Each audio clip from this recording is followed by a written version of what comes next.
Hi guys, Savannah here. Today I'm showing you how I like to make butterscotch self-saucing pudding.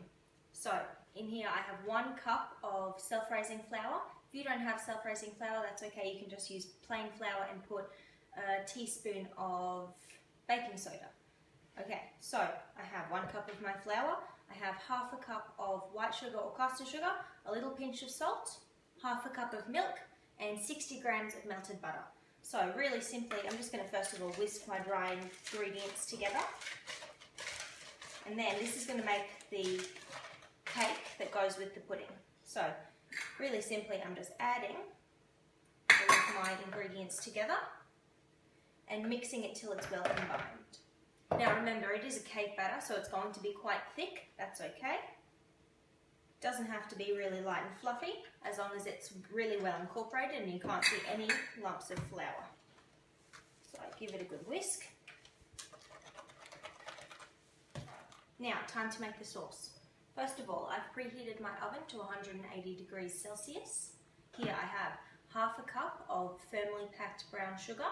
Now instead, you could use maple syrup. You'd only need 2 tablespoons, but I personally prefer the taste of the brown sugar. It makes it a bit more like caramelly. So I have 30 grams of melted butter and I have 1.5 cups of boiling water. I've just boiled that in my jug. So all we need to do is combine our ingredients together and give it a good mix.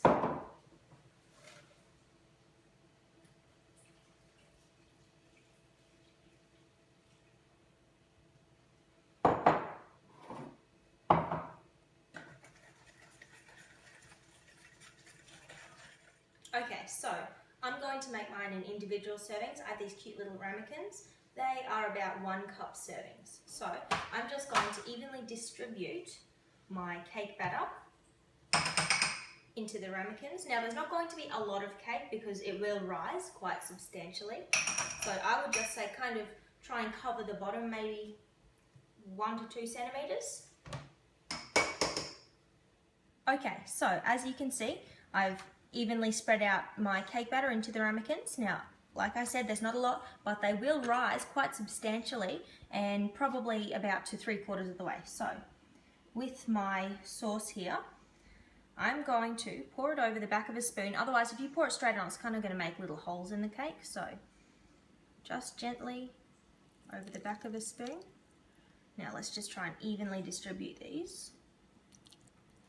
Okay, so these are going in the oven now for probably 15 minutes, only because they're small serves.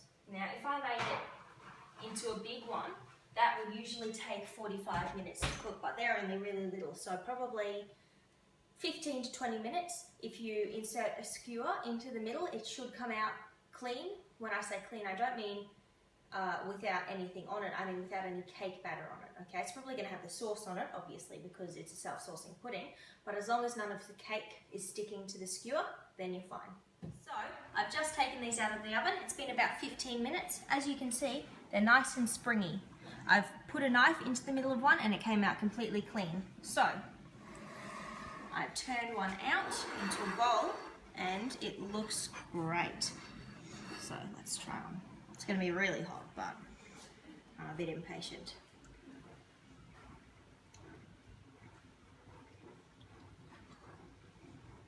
That's really good.